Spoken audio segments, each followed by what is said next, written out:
Let's go to Laura Burden-Manley for an in-depth tour of the holy sites. Thanks, Doreen. Now, Jerusalem dates back to almost 3,000 years before Christ and is one of the most important cities in the world for the three monotheistic religions. That's Islam, Christianity and Judaism. Now, inside the square-kilometre area of the Old City, you'll find one of the most important sanctuaries for all three religions. It's designated a World Heritage Site by UNESCO and is the third holiest site in Islam. It's the Al-Aqsa compound.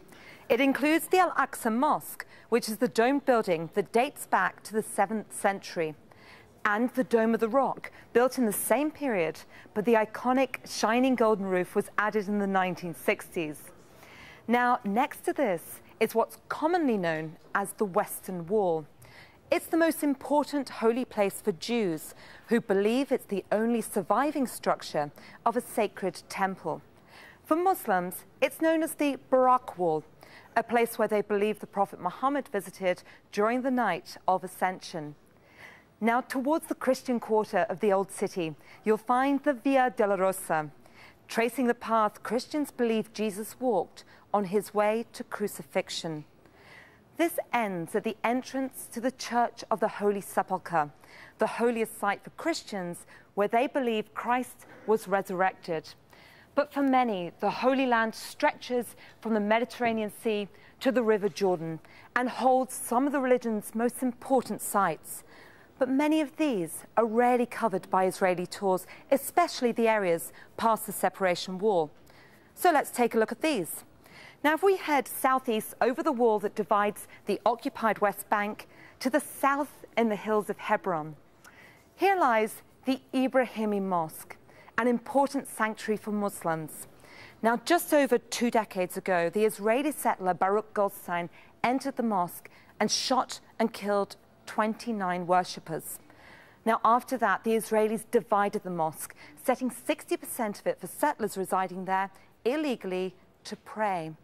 They know it as the Tomb of the Patriarchs. Now, head north down the hills and you'll reach Shepherd's Fields in Bethlehem. Christians say here 3 shepherds followed a star to the city of Bethlehem and eventually to the Church of Nativity. Now, this sits over a cave known as the Grotto, where Christians believe Jesus was born more than almost 2,018 years ago. First commissioned in the 4th century, it's also a UN World Heritage Site and was the first to be listed under Palestine. Now, not far from here, built deep into the cliffs, lies one of the oldest inhabited monasteries in the world. That's Mar Saba. Now, let's continue to head down the hills to the surroundings of the lowest city on earth, and that's Jericho. Here lies the Mount of Temptation, a seemingly gravity-defying monastery set up in the hills of the desert with views of the Jordan Valley and the Dead Sea. Now, this is where Jesus was said to be tempted by the devil. Now, if we travel west about an hour's drive past Jerusalem over the Israeli-Gaza separation wall, we reach one of the oldest churches in the world.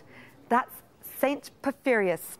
It dates back more than 1,600 years and serves Gaza's dwindling community of just over 1,000 Orthodox Christians. Now, not far from here lies the Great Mosque, Gaza's oldest and largest mosque. Built in the 7th century, it has been destroyed by conquerors and earthquakes many times, but it's been rebuilt and remains in use today. Now, although the Holy Land is important for all three religions, Muslims and Christians are often prevented from visiting these sites due to the Israeli occupation of the land.